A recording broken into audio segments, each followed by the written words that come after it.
नमस्कार साथियों, स्वागत है आपका जर्नी इनसाइड में।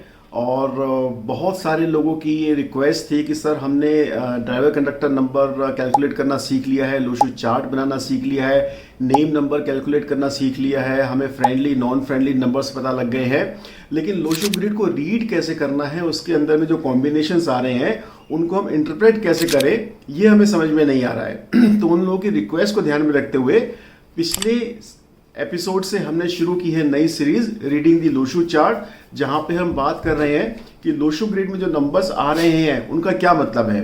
लास्ट एपिसोड में हमने बात करी थी कि 1 से लेकर 9 नंबर तक के जो वर्जिन नंबर हैं या जो जिसे हम ड्राइवर नंबर कहते हैं या बर्थ डेट आपके नंबर हैं उनका क्या मतलब है। लेकिन लोशू ग्रिड में जो 1 से लेकर 9 तक नंबर आ रहे हैं उनका मीनिंग, उनका इंटरप्रिटेशन एकदम अलग है। वो मैंने लास्ट एपिसोड में आपसे बात करी थी, बड़ा डिटेल में मैंने बताया था। अगर वो एपिसोड आपने नहीं देखा है तो उसका लिंक मैं नीचे डिस्क्रिप्शन में दे रहा हूँ पिछले एपिसोड का, आप उसको जाके जरूर चेक कीजिए, क्योंकि आगे हम अगले 2-3 एपिसोड्स में लोशू ग्रिड को रीड करना ही सीखने वाले हैं।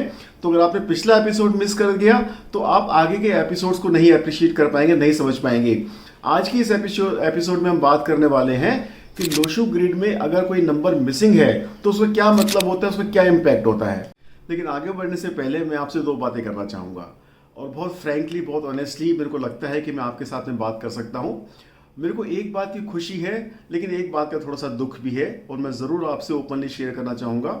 मुझे खुशी इस बात की है कि इन वीडियोस को आप बहुत पसंद कर रहे हैं और बहुत अच्छी नॉलेज और इन्फॉर्मेशन आपको मिल रही है, बहुत सारे एप्रिसिएशन आप मेरे को दे रहे हैं। I am thank you very much. मैं दिल से बहुत शुक्रगुजार हूँ कि आप इस इन्फॉर्मेशन को पसंद कर रहे हैं, और आप इन वीडियोस को, इस इन्फॉर्मेशन को देखकर आप बहुत अवेयर हो रहे हैं, जागरूक हो रहे हैं अपनी लाइफ को एनहेंस करने के लिए, अपने रिजल्ट्स को मैक्सिमाइज करने के लिए, अपने अपने परिवार का भलाई कैसे कर सकते हैं उसके बारे में आप बहुत कुछ सीख रहे हैं। I am so happy for all of you, and मेरी दिल से ख्वाहिश है कि आप सब लोग ज़िंदगी में वो अचीव कर पाएँ जो आप लाइफ में करना चाहते हैं। और मेरे पास में बहुत सारे क्वेश्चंस भी आ रहे हैं, कमेंट बॉक्स में भी आ रहे हैं, व्हाट्सएप पे भी आ रहे हैं डायरेक्ट मैसेजेस, जहाँ पर वो मुझसे अपनी कोई ना कोई समस्या का जिक्र कर रहे हैं, मुझसे समाधान मांग रहे हैं।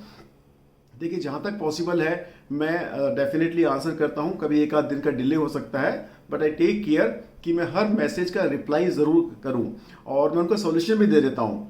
लेकिन दुख मेरे को इस बात का हो रहा है कि मैं एक सॉल्यूशन देता हूँ, फिर वो 4 प्रश्न मुझसे और पूछते हैं। उसमें भी कोई बुराई नहीं है, लेकिन जब मैं उनसे कहता हूँ कि इन सारे प्रश्नों का उत्तर मेरे को कमेंट बॉक्स में देना पॉसिबल नहीं है, अच्छा होगा कि आप मेरी बुक जो अभी प्री लॉन्च में है, 7 ways to navigate in daily life with numerology, आप वो परचेज कर लीजिए, उसको पढ़िए, और उससे आपके सारे क्वेश्चन जो आप मुझसे पूछ रहे हैं सारे आंसर हो जाएंगे। आप ना सिर्फ अपना बल्कि अपने एटलीस्ट पूरे परिवार का आप नेम चेंज कर सकते हैं, उनको गाइडेंस दे सकते हैं, उनको नेविगेट करने में हेल्प कर सकते हैं। लेकिन मेरे को दुख इस बात का है कि लोग इतनी सी भी मेहनत नहीं करना चाहते हैं। छोटी सी बुक है, सिर्फ 500 रुपये उसका प्राइस है, आपको मुश्किल से 2 घंटा लगेगा वो बुक पढ़ने का। थोड़ी सी प्रैक्टिस करके, कैलकुलेशन करके एटलीस्ट आप अपना और अपने जो परिवारजन हैं, जो आपके बच्चे हैं, माँ बाप हैं या भाई बहन हैं, उनका तो आप कम से कम हेल्प कर सकते हैं। अब लोग मुझको बोलते हैं कि नहीं सर आप ही बता दीजिए, ये मेरे को थोड़ा सा दुख लगता है। ये जो फ्री वाला कल्चर है ना, कि हम कुछ नहीं करना चाहते हैं, हम ना कुछ इन्वेस्टमेंट करेंगे मनी का, टाइम का, एफर्ट का, सीखने का, बस कोई हमें आके बता दे। मतलब आप अपनी लाइफ की जिम्मेदारी किसी और आदमी के पास दे रहे हैं। और मैं हमेशा अपनी वीडियो में कहता आया हूँ, please take responsibility of your life. ये आपकी ज़िंदगी है, आपके ड्रीम्स हैं, आपकी फैमिली है, आपका परिवार है, आपको काम करना है। मेरा काम तो सिर्फ आपको गाइडेंस देना है और जहाँ तक हो सके आपको सॉल्यूशन प्रोवाइड करना है। But ultimately if you don't drive your life vehicle, then who will? कौन आपके लिए काम करेगा? So please take care. आप मुझसे प्रश्न जरूर पूछें, लेकिन थोड़ी सी मेहनत आप करें। आप बुक ले लीजिए, बहुत डिटेल में मैंने उसमें इंफॉर्मेशन दी है, और हर वो इंफॉर्मेशन उस बुक में है जो आपको डेली लाइफ के लिए चाहिए। आपको मेरी ज़रूरत नहीं पड़ने वाली है। So please please please do invest some time, money and effort in making your life a successful life.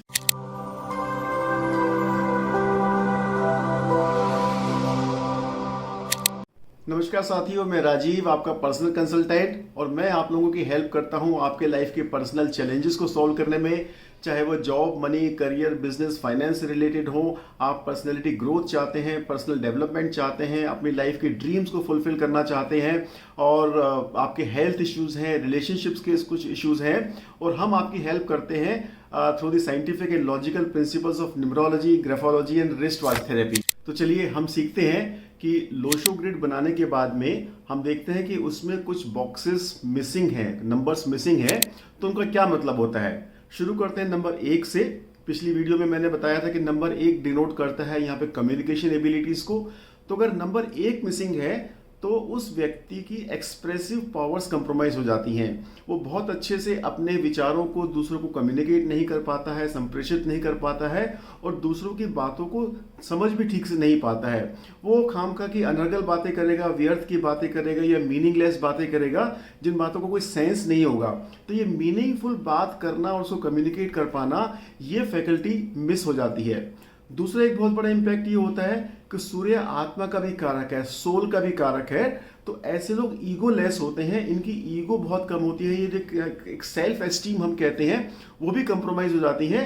तो ये लोग नॉर्मली दूसरों के सपोर्ट लेने के लिए ज्यादा उत्सुक रहते हैं, अपना खुद का वजूद थोड़ा सा इनमें कम हो जाता है। नंबर 2 मून, हमने बात करी थी कि ये डिनोट करता है सेंसिटिविटी और इंट्यूशन को। अगर नंबर 2 लोशो ग्रिड में मिसिंग है तो ऐसे लोग थोड़े से कम इंट्यूटिव होते हैं या कम सेंसिटिव होते हैं, मतलब दूसरों की भावनाओं के प्रति ये लोग थोड़े से कम सेंसिटाइज्ड होते हैं। और कई बार लोगों को लग सकता है कि ये हमारी भावनाओं की कद्र नहीं करते हैं। ऐसा नहीं है कि इनमें भावनाएं नहीं होती है, इमोशंस नहीं होते हैं, बट इट जस्ट अपीयर्स कि वो लोगों की भावनाओं की शायद कद्र नहीं कर पाते हैं उतनी अच्छी तरह से। ये एक इम्पैक्ट आप देखना, किसी के लोशो ग्रिड में अगर मिसिंग है तो क्या आपको लगता है कि वो बंदा बहुत ड्राई है, इमोशन लेस हो गया है, और हम जो कह रहे हैं, कई बार हम कहते हैं ना कि आप मेरी भावनाओं की कद्र नहीं करते। तो अगर कोई आपको ऐसा व्यक्ति मिलता है तो आप देखें कि उसके लोशो ग्रिड में नंबर 2 मिसिंग तो नहीं है। और दूसरा एक बहुत बड़ा इम्पैक्ट ये होता है कि ऐसे लोग खामखा में अपने मिस्टेक्स को जस्टिफाई करते हैं। कुछ लोग होते हैं ना, मिस्टेक हो गई, मान लिया, हाँ साहब मुझसे गलती हो गई, मैं आगे से ऐसा नहीं करूंगा। लेकिन ये लोग ऐसे होंगे जो अननेसेसरीली अपने मिस्टेक्स को जस्टिफाई करने की कोशिश करेंगे। नंबर 3 जुपिटर, ये बात करता है आपकी क्रिएटिविटी और इमेजिनेशन के बारे में, कि किसी भी सिचुएशन में आप कितना क्रिएटिवली थिंक कर सकते हैं, कितना इमेजिनेटिव होकर आप डिसीजन ले सकते हैं, कितने ऑप्शंस को आप कंसिडर कर सकते हैं। तो नंबर 3 अगर मिसिंग है, it talks about loss of creativity and loss of imagination, कि आप बहुत क्रिएटिव होकर कोई सोल्यूशन डिजाइन नहीं कर पाते हैं, या बहुत इमेजिनेशन होकर आप बात नहीं कर पाते हैं। इट ऑल्सो मीन्स कि आप कभी भी कोई फाइनेंशियल या इमोशनल चैलेंजेस आता है तो you tend to surrender to those situations, आप फाइट बैक थोड़ा सा नहीं कर पाते हैं। ये भी इसको डिनोट करता है कि जहां भी कोई प्रॉब्लम आ गई, या फाइनेंशियल प्रॉब्लम आ गई, इमोशनल प्रॉब्लम आ गई, भीतर ही भीतर, अंदर ही कहीं ना कहीं यू लूज द फाइट। जैसे वनडे क्रिकेट होता है ना कि 45 ओवर्स हो चुके हैं और 5 ओवर्स में 70 रन बनाने हैं। कहने को तो बैट्समैन पिच पे डटे हुए हैं, लेकिन उनको अंदर से पता है कि 5 ओवर में 70 रन बनाना मुश्किल है, और वो देखने में तो लगता है फाइट कर रहे हैं, बट अंदर में वो फाइट लूज कर चुके होते हैं।